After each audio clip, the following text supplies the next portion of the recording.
Hello again, this is Dr. Gary Merzinski from Luzerne County Community College. This is Principles of Economics 2, Microeconomics. We are in Chapter 11. This is the third part of the lecture.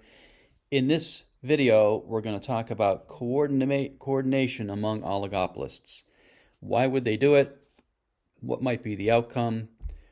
Imagine in the simplest case if there were an oligopoly market with just two oligopolists. It would be in their best interests if they could do it to coordinate and try to collectively behave like a monopoly, because then they could set the market price that would allow them to maximize market profits, and then they would share those profits. So what they would try to do, imagine that the cola market had just two sellers, Coke and Pepsi. It's not exactly true, but imagine that it was only Coke and Pepsi. Coke is actually 50% larger in market share than Pepsi is. So let's go with those numbers.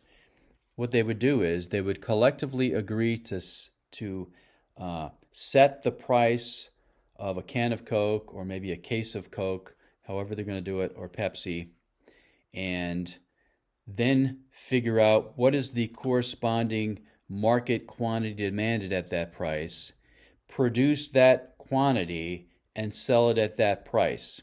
And then they would have an agreement to use their market shares to produce a prorated amount of the total market quantity demanded at that price. They would do that by limiting, they would be producing less cola per month, but that would allow them to charge a higher price, and again, then they would have maximum market profits. This is illegal in the United States, at least to do it overtly, this form of coordination. And we'll see, though, on the next slide graphically what this means. This is the graph of a monopolist. You've seen this before in Chapter 10. You can see there's a demand curve. That's the market demand. There's a separate marginal revenue curve. There is a marginal cost curve, which for the monopolist is not the monopolist's supply curve, but it's a marginal cost curve. And you can see the average cost, U-shaped cost curve is there too, average total cost. And so the way you determine what price to charge to maximize profits is you look for the intersection of marginal cost and marginal revenue. That's point J. You drop down to the x-axis, and that is some number of cans of Coke produced and sold per month. And then you follow that up to the demand curve and determine what price that corresponds with. That's the price that you charge. And as I said, then the two oligopolists, if it's Coke and Pepsi, would agree to produce a prorated share of that total quantity demanded by the market at that price. Then they would share those industry profits. That is allocation of market shares. It's really price fixing also, because you figure out what the market shares you would produce each month are, and that's a limited. It's less than the market wants, and there's a corresponding price. You could simply decide to fix the price and not lower the price from that price. And then the price leadership model is more of a tacit collusion. This is collusion, this type of coordination when this happens. Price leadership is tacit collusion, silent collusion. It's not really, no one contacts each other. They just allow the market leader to be the price leader, and then the others follow and don't price compete. Again, a cartel is when a group of producers formally band together. This is illegal in the United States. We have antitrust laws which make this illegal. But the Organization of Petroleum Exporting Countries is not subject to U.S. laws. Of course, they're outside the United States. These are actual nations that produce oil. And collectively, if they coordinate, it's not like they can enjoy industry profits, because they collectively have maybe 40% of the world's oil supply, 50 at the most, depending on what year it is, but still they have a huge effect on the market. The largest oil producing nations, by the way, Only one of them is an OPEC of the five largest. Do you know what the five largest is? The largest is the United States. We are the largest oil producing nation. Saudi Arabia is number two, and they are an OPEC nation. Number three is Russia. Number four is China. And number five is Canada. So only Saudi Arabia is in OPEC, but a lot of the others, though, are members of OPEC. Cartels are most effective when all of the producers are in the cartel and each producer obeys the agreement to limit production. As I said, each member nation of OPEC is given a monthly production quota, so many barrels of oil, and they're supposed to not produce more than that, because if they produce more than that, then they have less of a control on the supply, the global supply of oil.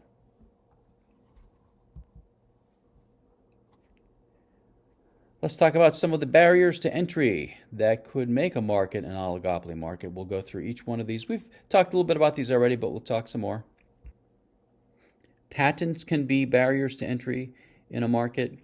The example you see here is from the smartphone market. The BlackBerry was the market leader before the iPhone came along. And in 2006, just before the iPhone came along, Research in Motion paid $612.5 million for the patent rights to produce BlackBerries. That was a terrible deal because they could not have known that within a year or two the smartphone would come along. A BlackBerry, if you don't know, was a smartphone that had a mechanical keyboard, actual buttons that you would press, a QWERTY keyboard. It was very small display. So it was not using the whole surface area of the phone as a display. That was the big innovation that Apple came up with the first iPhone. And so they quickly went out of business because they did not adapt soon enough to the touchscreen keyboard. And so Research in Motion really lost out on that. Distribution control, I mentioned the credit card industry. What they do is they ask any bank that wants to offer their card, let's say it's MasterCard, to only do business with MasterCard. They are made to sign an exclusive contract. Therefore, any small credit card company would have a very difficult time getting started because all the banks are already tied to these credit card agreements with an existing credit card company. Input lockups, this is another way this can happen, another barrier to entry. Ticketmaster was purchased by Live Nation a number of years ago, and they don't quite have a monopoly, but they're a very large oligopolist now in selling tickets to sporting events and entertainment events. I just went to a concert 2 nights ago, bought tickets on Ticketmaster, and if you are a recording artist, a musical artist that's traveling the country doing concerts, or even the globe, you have to do business with Live Nation, Ticketmaster, really, if you want to have any kind of successful concert tour.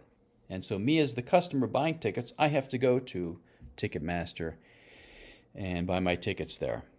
So it's very difficult for another company to sell tickets and compete with Ticketmaster, because Taylor Swift, I didn't go to Taylor Swift's concert 2 nights ago, but if you want to see Taylor Swift, you're probably buying tickets from Ticketmaster.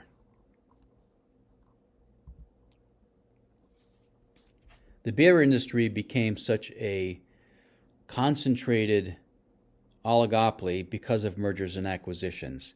So Anheuser-Busch and Miller Coors merging, purchasing other breweries, purchasing other brands, and this consolidation happened within that industry, which made it the oligopoly that it is today. And there's several other examples you can see.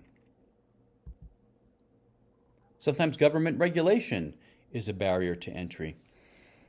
This taxi cab medallion example is kind of obsolete now. But I can tell you that at one time, before there was ride sharing, before there was Uber, before there was Lyft, then the way to get around New York City was to take a cab, a taxi. And you needed a license to operate a taxi. And they limited the supply of taxi cab licenses to the same number it was in 1937 until 1997. It was raised a little bit.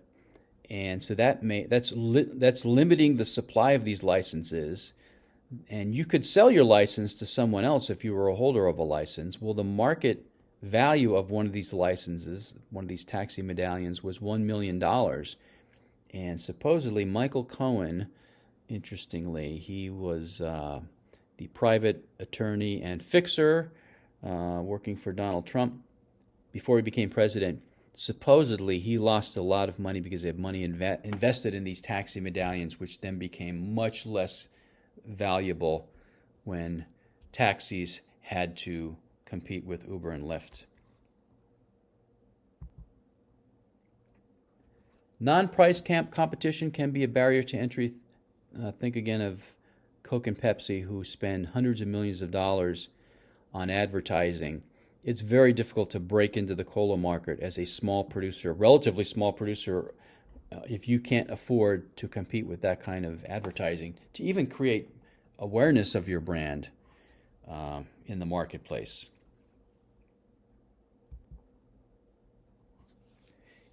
For technology products, people get used to certain technologies, and there are what are called switching costs.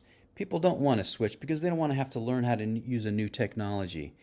And this is true for any kind of workplace software application, an ERP system, enterprise resource planning especially, which are very expensive software applications that control a business's whole operations.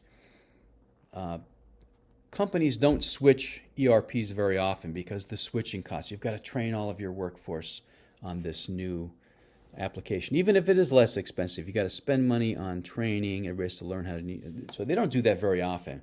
But a consumer product, I guess an equivalent might be something like the Microsoft Office suite of products, Word, Excel, PowerPoint, Access. We're all used to using these applications in our everyday lives and in our jobs. It's difficult for a software company to come up with a competing product because everybody's already used to using this, and you have to learn how to use a new product. And so training could be a barrier to entry. Network economies, what this means is that the fact that a lot of other people are using the product could be of value to you in certain cases. How about a social network to begin with? It's difficult to create a new social network if everyone's already using some other social network. You've got to attract them away from that other social network. The other social network has value because so many people are subscribers of that social network. And if you're a startup social network and you have no members, it's just very difficult to get going because of network economies. I'll let you read the end of chapter 11, but in short, it discusses the fact that concentration of market power in any product market is a bad thing for the consumer. We would like for there to be less concentration and more sellers because the consumer wins. There's going to be, the more sellers there are and the more evenly distributed market share is among more and more sellers, the lower the market price is going to be. The more concentrated, the higher the price is going to be, and the higher profits are going to be for the oligopolists. So we have antitrust laws, the Clayton Act, the Sherman Antitrust Act, and they've been revised over the years and updated, but they started more than 100 years ago. And they forbid collusive agreements, but much tacit collusion goes on undetected or unpunished. Price leadership we've already talked about is an example of tacit collusion that happens